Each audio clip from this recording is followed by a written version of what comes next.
सभी को नमस्कार और आप सभी का स्वागत है हमारे यूट्यूब चैनल पर। दोस्तों, जैसा कि आप देख रहे हैं, आज हमारे साथ यूपीएससी एस्पिरेंट हैं। इनसे जानेंगे कि आखिर आप दिल्ली में किस प्रकार रहकर अपनी स्टडी को नए आगाम से शुरू करते हैं। तो भैया, आपका नाम? विनायक मोरे। आपका नाम? सलोनी धुरिया। अच्छा, आपका नाम? धनंजय सबका। अच्छा, तो जैसा तो आप कितने टाइम से दिल्ली में रह रहे हो? जी मुझे तो मैं 1 जनवरी 2020 से आया हूँ दिल्ली में, क्योंकि मेरी क्लासेस स्टार्ट होने वाली थी विजन आईएएस में। अच्छा, आप? Sir born and brought up in Delhi, तो यहीं से स्कूलिंग और कॉलेज यहीं से आप? और मैं 1.5 साल से रह रहा हूँ। अच्छा, तो आपने कोई अभी तक कोई कोचिंग ज्वाइन की है क्या? हाँ, विजन आईएएस चल रही है कोचिंग मेरी। अच्छा, ऑनलाइन ऑनलाइन चल रही है ना? पहले तो ऑफलाइन मोड ही सिलेक्ट किया था, लेकिन लॉकडाउन के बाद वो ऑनलाइन हो गया। अच्छा, आपके? सर मैंने ऑप्शनल का कोचिंग लिया है, उसके अलावा जीएस की कोचिंग नहीं ली और बाकी बस ऑप्शनल की पब्लिक एडमिनिस्ट्रेशन की कोचिंग ली है। अच्छा, आपने कौन सी कोचिंग ली है क्या? मेरा यूनिक शिक्षा में एक सर थे, विवेक कौशिक सर, उनसे कोचिंग ली है। ठीक है, आपने? मैंने लास्ट ईयर कोचिंग लगाई थी और वो ख़त्म हो गई, ऑफलाइन ही लगाई थी। तो जैसा कि आप मतलब लाइब्रेरी में पढ़ाई करते हो या रूम में पढ़ाई करते हो? हम कभी रूम में भी, मतलब जब लाइब्रेरीज बंद थी कुछ टाइम के लिए, तब तो रूम में ही करते थे, और उसके बाद लाइब्रेरी ज्वाइन कर ली थी हमने। अच्छा, आप? लाइब्रेरी ज्वाइन की भी है। आपने? हमने भी लाइब्रेरी ज्वाइन कर ली। अच्छा, तो फिर यहाँ आप मतलब पीजी में रहते हो या फ्लैट ले रखा है, कैसे रहते हो यहाँ आप? पे फ्लैट ले रखा हुआ है, अच्छा, जहाँ पे 5 लोग शेयरिंग करते हैं फ्लैट, 2 BHK। आपने? मेरा घर यहीं पर ही है। अच्छा, आपने? हमने भी फ्लैट ले रखा है। अच्छा, ही इज़ माई फ्लैटमेट। अच्छा, अच्छा। तो फिर मतलब कि आप कितने घंटे पढ़ लेते हो? कोई कहता है कि 15 घंटा पढ़ना ज़रूरी है यूपीएससी के लिए, वो क्या सही है क्या? आप क्या कहना चाहेंगे? 15 घंटा ऐसे एक आध दिन तो आतिशबाजी हो सकती है लेकिन ऐसे रोज़ रोज़ 15 घंटा पढ़ना लगभग नामुमकिन है।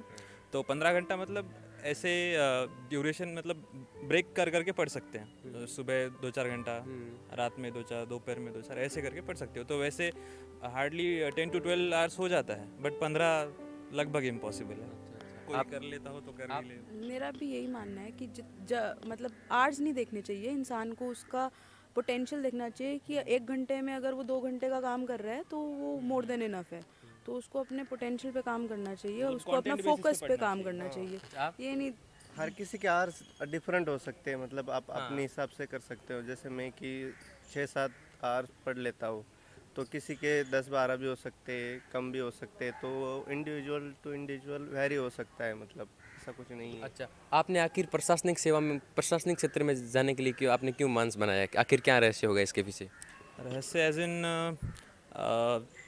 इनिशियली तो ऐसा कोई प्लान नहीं था, बट थोड़ी टाइम बाद जैसे हम न्यूज़ या फिर कोई करंट अफेयर्स के वीडियो जैसे नॉर्मली ऐसे देखा करते थे, उसके बाद इंटरेस्ट आ गया तो शुरू कर दिया। और पहले मतलब खुद से हमने पढ़ लिया 1 साल तक NCERTs वगैरह, खुद से होता है या नहीं होता है ये जांचने के लिए, और उसके बाद फिर कोचिंग लगाई और दिल्ली शिफ्ट हो गया मुंबई से।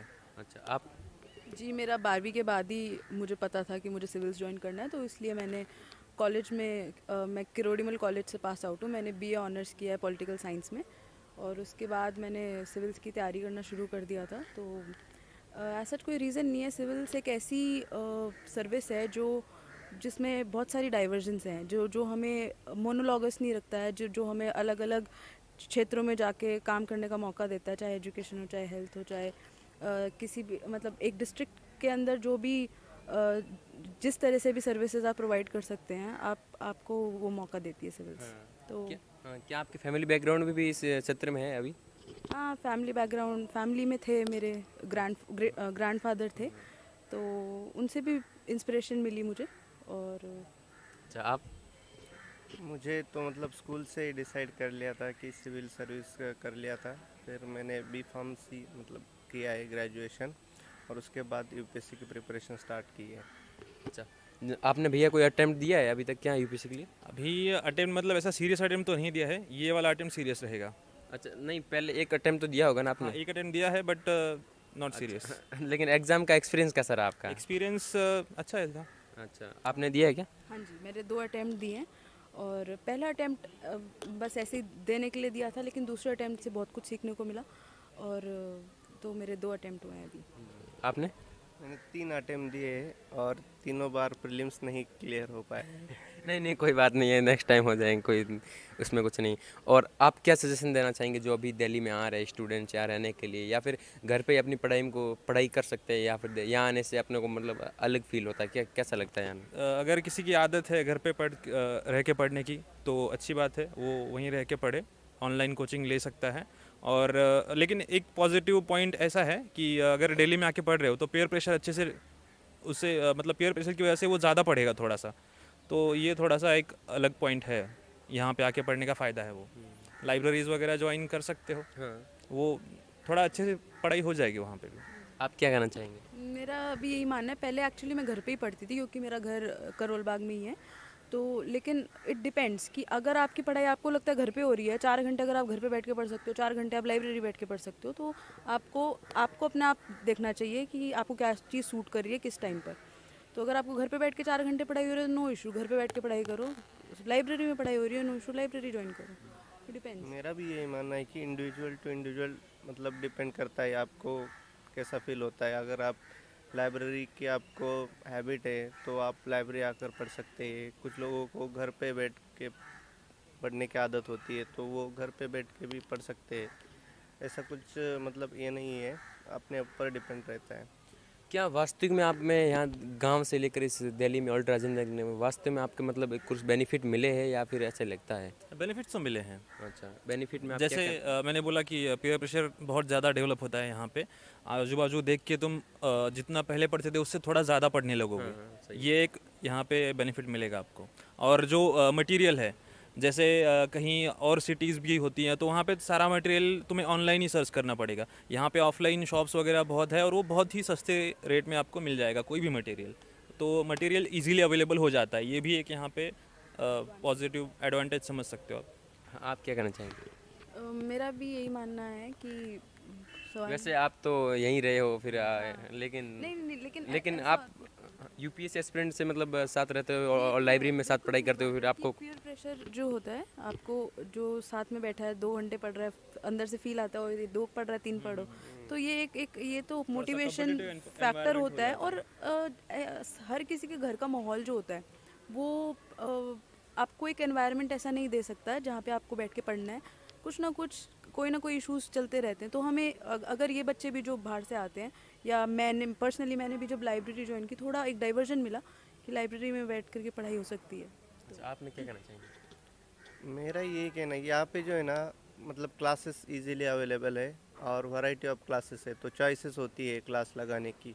और जो रिसोर्सेस है, मल्टीपल रिसोर्सेस अवेलेबल है और जल्दी से अवेलेबल हो जाती है। और बाकी का तो एटमॉस्फेयर होता है, उसका भी इफ़ेक्ट होता है।